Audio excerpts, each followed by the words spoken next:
course, the real question is, does Mikey like it? You know, Life cereal? No? Too old of a reference?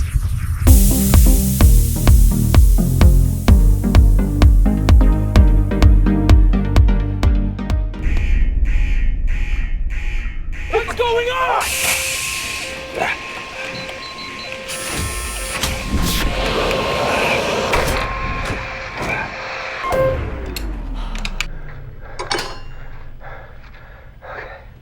Miranda? Nothing in that lab can malfunction. It's on me. Yeah, it's on you. You know, I know at least 5 guys back home who can do my job. Nobody can do yours except you. We don't know what it is. And you're in there and you're playing around with it like it's your buddy. I'm your buddy.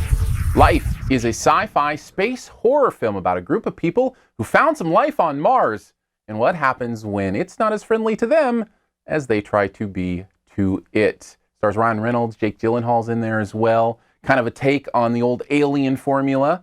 Is there enough here to warrant its own movie? Here's 5 things you might want to know about Life. Let's start here with a little warning. If you're the kind of person that doesn't like to see shades of a movie you've already seen in a movie you're seeing now, well, you're going to see Alien here quite a bit. Follows kind of the same formula. I shouldn't even say kind of. It follows basically, not even basically, it's the same formula. It's the same movie with different characters with a few twists here or there. If that's going to bother you, well, you're going to be bothered with this. If you can get past that, well, there may be some other things about this movie you'll like. The main one of which, this movie does exactly what you want this kind of movie to do.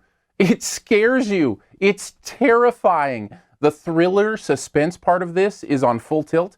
It also has a little bit of that horror and some disgusting, bloody gore effects, that kind of thing in here as well. So it's not just suspense thriller. It earns its R with some of that stuff. Some of the death scenes, entirely brutal. Is that a spoiler? I mean, it's a horror movie. You got to imagine somebody's going to die. It's pretty intense, and the movie does exactly the thing that this kind of movie is supposed to do. It keeps you on the edge of your seat for the entire time.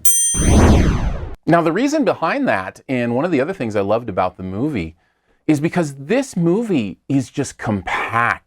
It gets that you have to keep this efficient and tightly told. So we know exactly where we're going from one point to another. The story is so tight and the geography of the environment is so well understood that you feel claustrophobic, but never confused. And that adds to the tension and the way they're able to turn that dial up and keep you on the edge of your seat. So sounds like a home run, right? No, unfortunately, there's a really big negative here. And that is, you don't care about these people. And it's not that they're people not worth caring about. They're not jerks or anything. They're just, you never get a chance to really know who they are. They all feel like just one blob of humanity rather than distinct and individual personalities. Give me my team building. Give me that moment where I understand, oh, this is the kooky one. Oh, this is the serious one. Oh, this is the one who's got, give me some distinctions for these human beings. So when it's their turn to face this alien threat, I have something invested. And this movie just doesn't do that. And you know where it's the most wasted? And I'm going to make this its own point because it deserves it. Jake Gyllenhaal. The dude is incredible. He's been putting out movie after movie with distinct character after distinct character. And he's basically wearing a paper bag in this thing. There is nothing given to distinguish him. And as good of an actor as he is, I have to imagine that's in the script. That's in the writing. That's a problem with the production, not necessarily with him. But it is so distracting because you're thinking, oh, here's this movie star, but he's absolutely doing nothing. I mean, Ryan Reynolds is just going to be Ryan Reynolds because that's who Ryan Reynolds is. But Jake can be anybody, and you have him being nobody. That's not cool.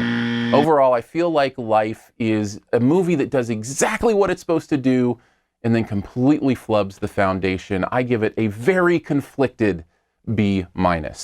Thanks for checking out this Your Movie Friend review. We'll get to the best ever challenge here in a bit. Before we do, I want you to know if you'd like to connect further, I'd love that. Hit me up on Twitter. You can search for me there. I'm Aaron Dicer, Aarondicer. It's actually my name.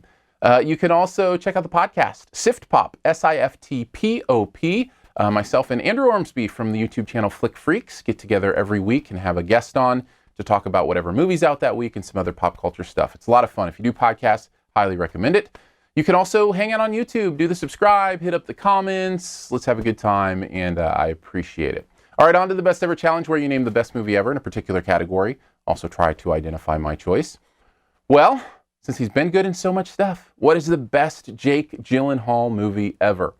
This one was really tough for me. In fact, my top two from Jake were both directed by a man named David. But the one that wins is the one where, well, let's just say I'm a Gemini. Okay, that should do it. Take a guess at mine in the comments and leave your choice there as well. And as always, here's 5 extra seconds to hit the subscribe logo. It's right down in this corner.